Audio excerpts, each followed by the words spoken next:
Hello friends, good evening.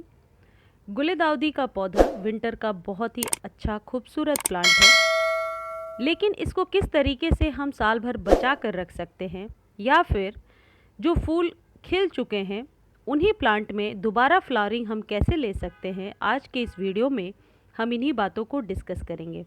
मैं आपको अपने प्लांट्स दिखाऊंगी जिनमें अब दोबारा फ्लावरिंग स्टार्ट हो गई है। यदि आप मेरे रेगुलर व्यूअर हैं तो आपने देखा होगा ये फ्लावरिंग नवंबर दिसंबर में भी मैंने आपको दिखाया था। फिर किस तरीके से दोबारा उसी प्लांट पर अब फ्लावरिंग होने लगी है, किन चीज़ों का हम ध्यान रखें, किन बातों का ध्यान रख करके दोबारा फ्लावरिंग ले सकते हैं। फ्रेंड्स, ये जो गुलेदाउदी का पौधा है ये बहुत ज़्यादा हॉट यानी बहुत ज़्यादा गर्मी को भी बर्दाश्त कर लेता है। गर्मी में इसकी फ्लावरिंग तो नहीं होती है, लेकिन प्लांट्स को बचाकर रखा जा सकता है अगले सीजन के लिए। फिर जब बरसातों के बाद हम इसमें दोबारा फर्टिलाइज़र देंगे तो अर्ली विंटर में ही इसमें फ्लावरिंग स्टार्ट हो जाएगी। फ्रेंड्स, क्रिसेंथेमम के जो पुराने प्लांट्स होते हैं उन पर फ्लावरिंग कम होती है, लेकिन जब इन प्लांट्स को हम बचा कर रखते हैं बरसातों के बाद यानी जुलाई में, इसकी अच्छी सी एक कटिंग लेकर के जब हम न्यू ग्रो करते हैं तो उसमें भर भर के फ्लावरिंग होती है। तो ये देखो, ये मेरे गुलेदाउदी का पौधा है, इसको मैंने कटिंग से लगाया है। यदि आपने पहले मेरे वीडियोस में देखा होगा कि ये वाइट जो गुलेदाउदी है ये पूरा पूरा ही भरा हुआ था और अलग ही गमले में लगा हुआ था, लेकिन फिर मैंने इसको कटिंग से लगाया है। यानी कि अब ये अभी फ्लावरिंग, यदि मैं इसको थोड़े शेडी प्लेस में रखूँगी, शेडी यानी कि दोपहर की धूप से बचाऊँगी, तो अप्रैल के एंड तक ये फ्लावरिंग करता रहेगा। फ्रेंड्स देखो, ये सारे न्यू ग्रो हुए प्लांट हैं और इन सब में बर्ड्स भी, कलियाँ भी आ रही हैं। यानी कि क्रिसेंथेमम को अप्रैल एंड तक, मई के फर्स्ट वीक तक उगाया जा सकता है। फिर आप 2 महीने तक इसमें कुछ ना करें और इसे सिर्फ ऐसी जगह पे रखें जहाँ पर दोपहर की धूप ना आती हो, सुबह और शाम की धूप मिलती रहे। इसे प्रॉपर वाटरिंग करते रहें, इसके पत्तों को क्लीन रखें यानी कि स्प्रे किया करें। कोई फर्टिलाइज़र देने की ज़रूरत नहीं है, फर्टिलाइज़र फिर हम जुलाई के बाद देंगे।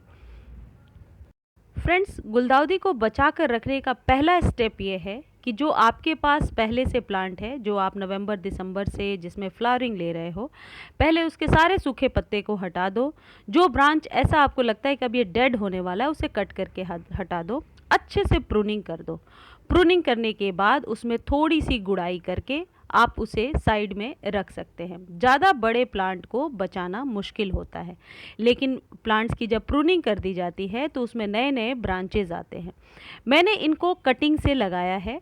आप ऐसा भी कर सकते हैं कि यदि बहुत सारे गुलेदाउदी का प्लांट है आपके पास और अभी भी प्लांट्स सही चल रहे हैं, मरे हुए नहीं हैं, तो उसमें से अच्छी सी एक पुरानी डंठल लेकर के आप उसे मिट्टी में ग्रो कर सकते हैं।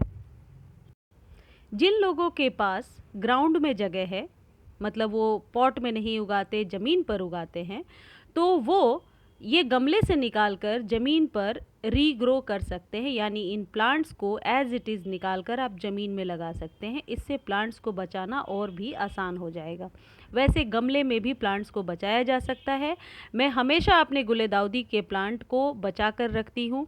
सिर्फ 2 या 3 महीने में ही फ्रेंड्स आपको कदर करनी होती है, यानी कि बहुत ध्यान देना होता है। ये जो सूखी हुई पत्तियाँ आप देख रहे हो, इसे मैं बिल्कुल हटा दूंगी। जो सूखे हुए डंठल हैं उसे भी हटा दूंगी। इसके बाद इसे सिर्फ सुबह और शाम की धूप मिलेगी। लेकिन इस गुलेदाउदी में आप देखो अभी भी बहुत सारी कलियां बन रही हैं और ये नए प्लांट्स हैं और नई कलियां बन रही हैं। यानी कि ये अभी अप्रैल एंड तक इसमें फ्लावरिंग होती रहेगी। और जैसा कि आपको पता है कि गुलेदाउदी में एक बार जब फ्लावरिंग होती है तो वो 15-20 दिनों तक उसके फ्लावर्स ख़राब नहीं होते हैं। देखो इस पर कितने सारे बर्ड्स आए हुए हैं और इसकी पत्तियां भी काफ़ी हरी हरी हैं। फ्रेंड्स, दूसरी केयर टिप ये है कि आपके पास यदि गुलेदाउदी का पौधा बच गया है तो आप उसे ग्रीन नेट के नीचे रखिए। फिर उसके बचने के चांसेस 100% है। जब आप ग्रीन नेट के नीचे रखेंगे तो इस पौधे को छन कर धूप मिलेगी, तो आपका पौधा बरसातों तक सरवाइव कर जाएगा। फ्रेंड्स, ये जो गुलेदाउदी का पौधा है ये बहुत ज़्यादा सनलाइट यानी कि जो गर्मी है उसको बर्दाश्त कर लेता है, बशर्ते कि इसके पत्ते मुरझाने नहीं चाहिए। दोपहर के धूप से इसलिए मैं बचाने के लिए कह रही हूँ क्योंकि बहुत स्कॉचनिंग जब धूप होती है उसमें पत्ते जलने लगते हैं और फिर वहाँ से हमें कट करना पड़ता है। आपको सिर्फ ये करना होगा, टाइम टू टाइम इसकी प्रूनिंग करनी होगी। प्रूनिंग करने से पौधे में नई नई ब्रांचेस भी आती हैं। आप अभी चाहें तो अपने प्लांट को सिर्फ 2-2 इंच नीचे से छोड़ करके ऊपर से अच्छे से प्रूनिंग कर सकते हैं। फ्रेंड्स, जो तीसरी टिप है, तीसरी बात है जिसका बहुत ही ध्यान रखना है आपको, वो ये है कि इनकी मिट्टी बहुत ड्राई कभी नहीं होनी चाहिए।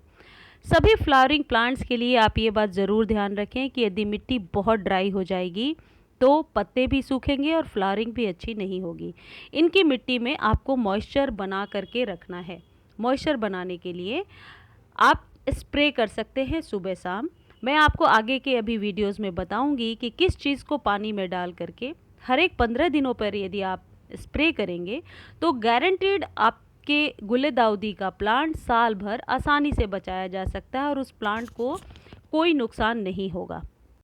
फ्रेंड्स, पांचवी जो केयर टिप है वो ये है कि इसे बरसातों से बचाना होगा। कई बार हमारे यहाँ 2-3 दिनों तक लगातार बारिश होती रहती है और सारे पॉट में पानी भर जाता है।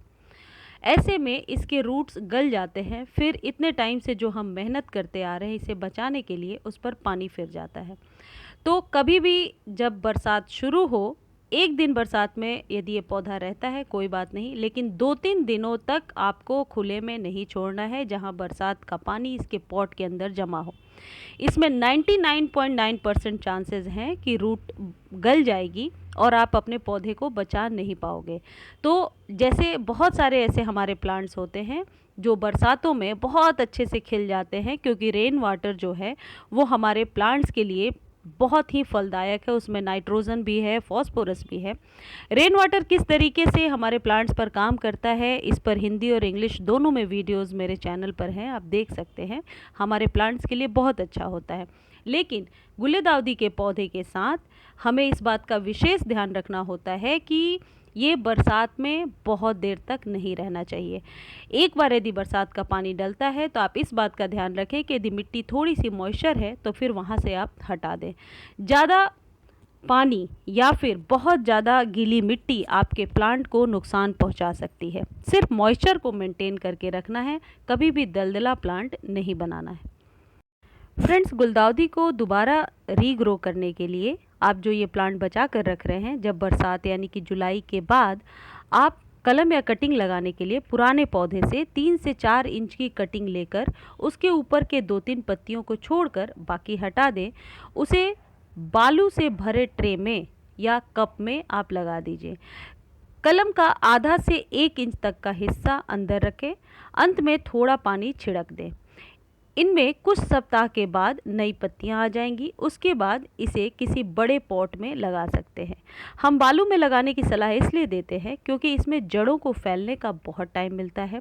प्लांट्स के सड़ने की संभावना बहुत कम होती है क्योंकि एरिएशन जो है प्लांट्स के रूट तक अच्छे से हवा का सर्कुलेशन होता है, तो प्लांट्स अच्छे से ग्रो हो जाता है।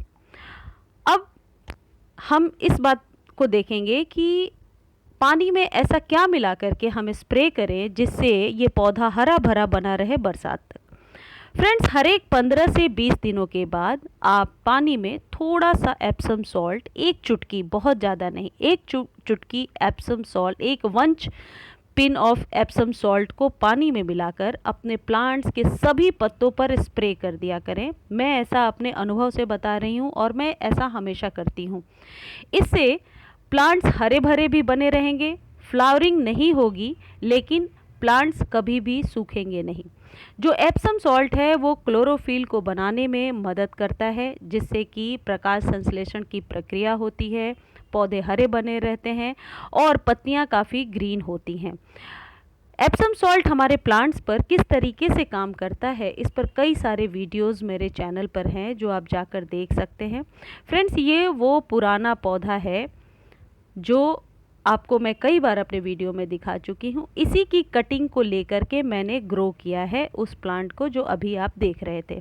और ये वाइट वाला पौधा है, ये प्लांट है, यहाँ से कटिंग लेकर के दूसरे गमले में मैंने ग्रो किया है। यदि आप हर एक 1-2 महीने के बाद इसकी कटिंग लेकर के नवंबर दिसंबर में ही लगाते रहेंगे तो ये आपका पौधा बहुत अच्छे से सरवाइव हो जाएगा। फ्रेंड्स, एप्सम सॉल्ट को आप अपने सभी प्लांट्स पर दे सकते हैं। इन कुछ बेसिक बातों का आप ध्यान रखें कि सनलाइट दोपहर की ना दें, मिट्टी में मॉइस्चर बनाकर रखें, एप्सम सॉल्ट का छिड़काव करें और कीड़ों से बचाने के लिए घर के बने हुए पेस्टिसाइड से 15 से 20 दिनों पर गुलदाउदी के पौधे पर जरूर छिड़काव किया करें। किस तरीके से होममेड पेस्टिसाइड या इंसेक्टिसाइड आप बना सकते हो, इस पर कई वीडियोस मेरे चैनल पर हैं। नीम ऑयल या नीम की पत्तियों को सुखा करके कैसे बना सकते हैं, आप एक बार देख लीजिए। Thank you friends.